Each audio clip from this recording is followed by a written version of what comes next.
What's up guys? So balik tayo sa ating pag-joyride. Extreme cam ulit. At ito nga ay galing tayo dito sa may malapit sa may Balintawak. At nakakuha tayo ng pasahero papuntang E-Road. Yan yung una nating pasahero sa araw na ito. Medyo natagalan din tayo pag-upload sa ating pag-joyride kasi medyo na busy tayo. Nag-bakasyon tayo ng ilang linggo.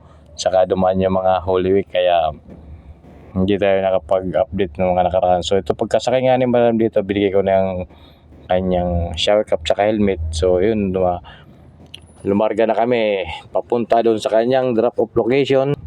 So bali around almost half hour ang naming biyahe kasi medyo matraffic yung time na to.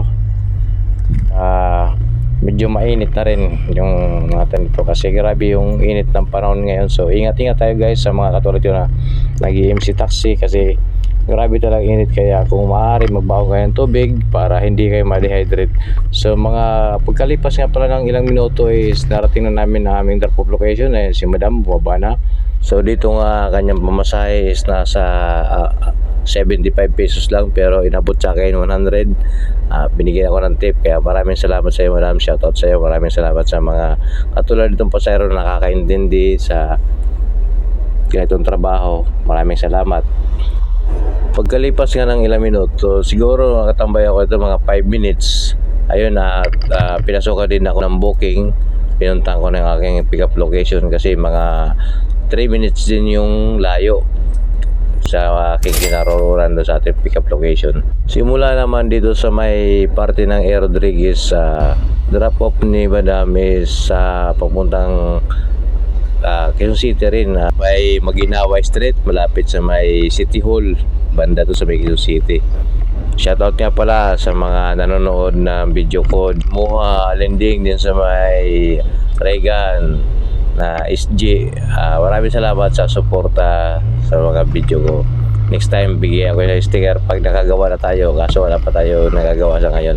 At shoutout din dyan sa Samar, mga Baldosa family, lalo na sa mga tsuhin ko, Edito Baldosa at sa kay Edgar Baldosa, kay Ricardo Baldosa. Shoutout sa inyo, ingat kayo palagi dyan. Maraming salamat sa suporta. So dito nga habang binabaybay namin papunta doon sa kanyang drop off location, medyo nararamdaman ko ng init sa mga oras na to sa biyahe namin. Kaya ingat tayo sa mga biyahe, huwag pairalin ng init ang ulo, kailangan makipagbigayan sa mga kapwa driver. So ayun, nakarating na kami sa aming drop off location.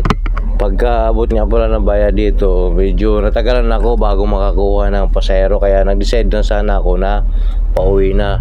Kaya tumambay-tambay muna ako dito sa may elliptical road sa may kahabaan ng Commonwealth. Ayan, mga siguro 10 minutes sa kakaantay kasi pahinga ko dito. May pumasok na booking at nasa kabilang side naman yung pick up.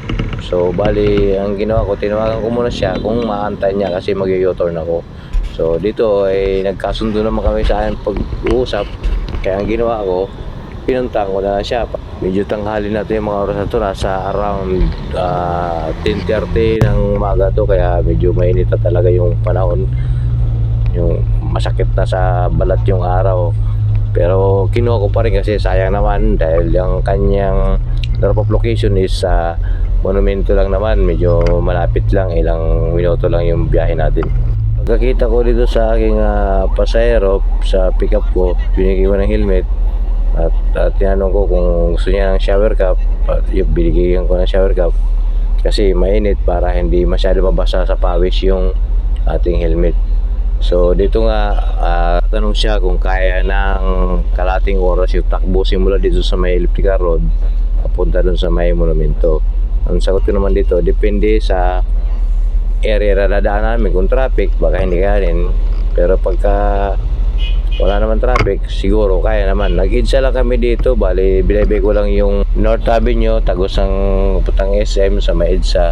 So yun, dire-diretso lang yan para hindi na maraming liko-liko. At sa time na to is hindi naman siya ganun ka-traffic, kaya yung tinatanong niyang oras ay nakuha naman natin sa ganun kasi papasok daw siya baka madamalate. So hindi naman nagtagal yung aming biyahe at sa wakas ay hindi naman traffic. Narating din namin ang aming drop location. Dito yan sa may dating Grand Central. Bali SM na pala ngayon to, kaya hindi ko masyadong kabisado yung pangalan. Kaya bumaba na kasi madam dito. At yun nga, medyo nagulat ako kasi pagbaba niya, pagbayad niya sa akin, may kasamang chocolate para daw tanggal puyat kasi kwento ko na panggabi yung trabaho ko dito. Kaya ayun, salamat sa iyo madam, shoutout sa iyo. May tip pa siya dito na 20 pesos, tapos binigyan pa ko chocolate. Kaya maraming salamat sa mga ganitong pasahero.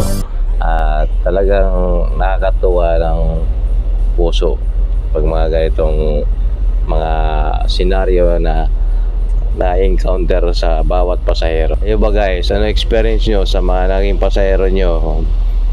Malungkot ba? Masaya ba? O nakakakilig? So, minsan may mga pasahero talaga na mabait, may pasungit, di natin masabi. So, hanggang dito natin video. See you my next video. God bless us. Maraming salamat. Bye-bye.